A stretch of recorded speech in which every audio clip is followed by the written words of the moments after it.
క్రీస్తు ప్రభునందు ప్రియ సహోదరి సహోదరులారా, ఈరోజు మనము తపకాలంలో 9వ రోజులో ఉన్నాం.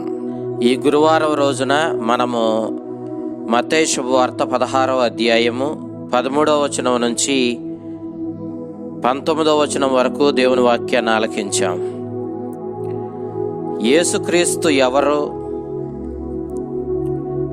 అతన్ని నీవు ఎవరని భావిస్తున్నావు అనేది ఈనాటి సువిశేషం మనల్ని అడుగుతూ ఉన్నటువంటి ప్రశ్న.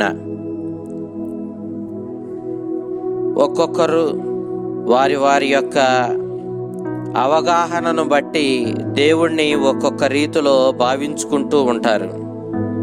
కొందరు వాళ్ళ అవసరాలను తీర్చేటటువంటి ఒక వ్యక్తిగా, వాళ్ళ ఇబ్బందుల్లో వారిని ఆదుకునేటటువంటి ఒక వ్యక్తిగా వాళ్ళు భావిస్తూ ఉండొచ్చు. మరికొందరు ఏవో శక్తులు వాడి వాళ్ళ యొక్క అనారోగ్యాలను పోగొట్టి వాళ్ళ అవసరాలలో వారికి అండగా ఉండేటటువంటి ఒక వ్యక్తిగా వాళ్ళు భావిస్తూ ఉండవచ్చు.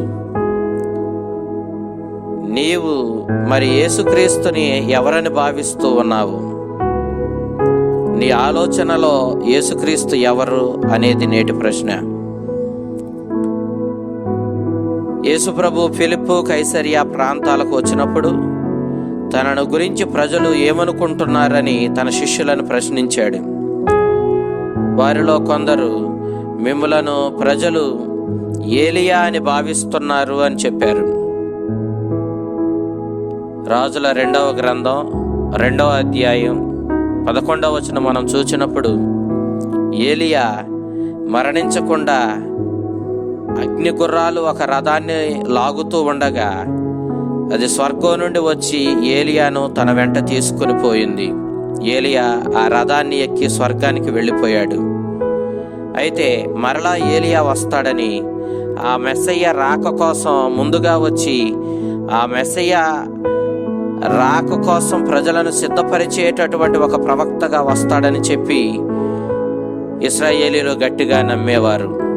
మలాకీ గ్రంథం 4వ అధ్యాయం 5-6 వచనాలు ఈ విషయాన్ని మనకు తెలియచేస్తూ ఉన్నాయి. అయితే ఈనాడు యేసుక్రీస్తుని చూసినటువంటి ప్రజలు వాళ్ళ యొక్క ఆలోచనలో యేసుక్రీస్తును ఏలియా అని భావించారు అని అన్నారు. ఇక కొందరు మిమ్ములను స్నాపకుడకు యోహాను అని భావిస్తున్నారని చెప్పారు. మనం మత్తయి శుభవార్త 14వ అధ్యాయం 2వ వచనం చూచినప్పుడు, హెరోడ్ యాంటిపస్ యేసుక్రీస్తుని బప్తిస్మ యోహాను అని భావించాడు. బప్తిస్మ యోహాను చనిపోగా ఈనాడు అతడే మరలా తిరిగి వచ్చాడు కాబట్టి అతనికి అద్భుత శక్తులు వచ్చాయని హెరోడ్ భావించి అతన్ని, అనగా యేసుక్రీస్తుని, ఆ బప్తిస్మ యోహానే తిరిగి వచ్చినట్లుగా భావించాడు.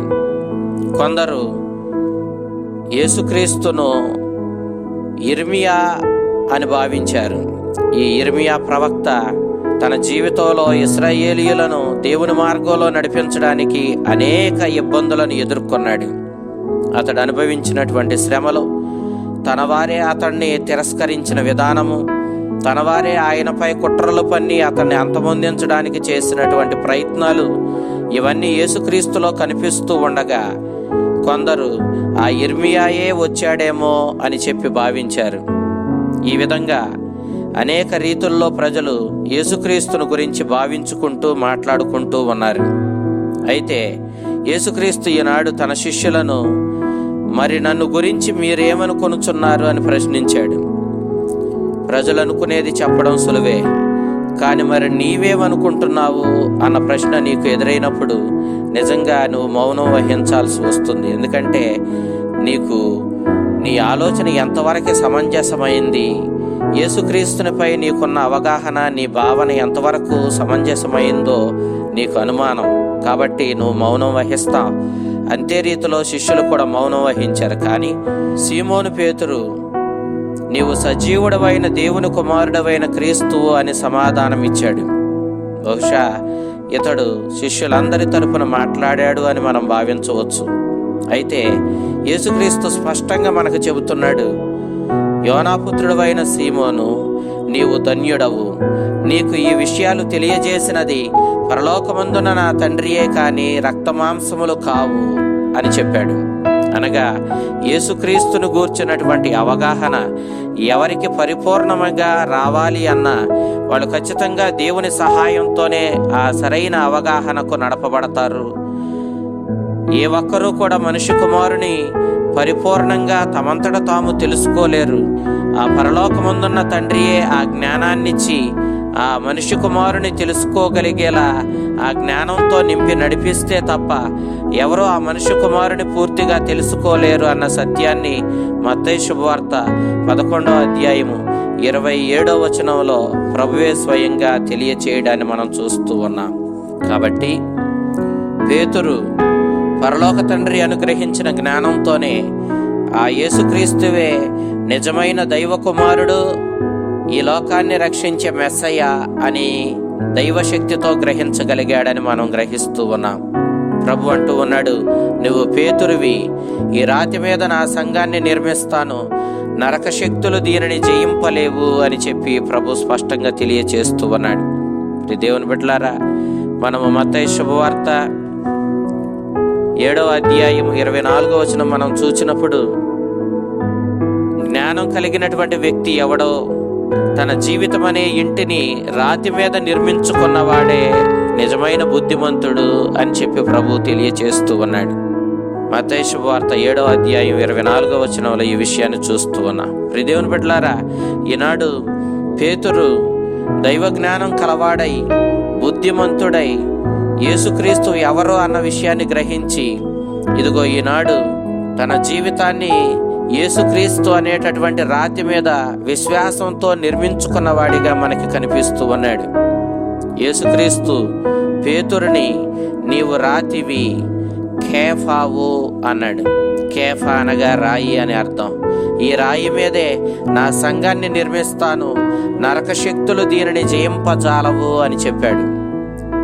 మనము ప్రత్యేకమైన రీతిలో క్రీస్తు పేతురుని ఆశీర్వదిస్తున్నట్లుగా, అతనిని ఉన్నతమైన స్థితికి లేవనెత్తుతున్నట్లుగా, అతని విశ్వాసాన్ని బట్టి ఈనాడు తన రక్తమాంసాలతో కాకుండా దేవుడు అనుగ్రహించిన జ్ఞానంతో యేసుక్రీస్తును గూర్చిన వాస్తవాన్ని, సత్యాన్ని గ్రహించుకున్నాడు. కాబట్టి ఈనాడు పేతురు యేసుక్రీస్తుకి ఉపయోగపడేటటువంటి ఒక వ్యక్తిగా, తన యందు ప్రగాఢమైన విశ్వాసంతో తనను అనుసరించేటటువంటి ఒక శిష్యునిగా మారినట్లుగా మనం గ్రహిస్తూ ఉన్నాం.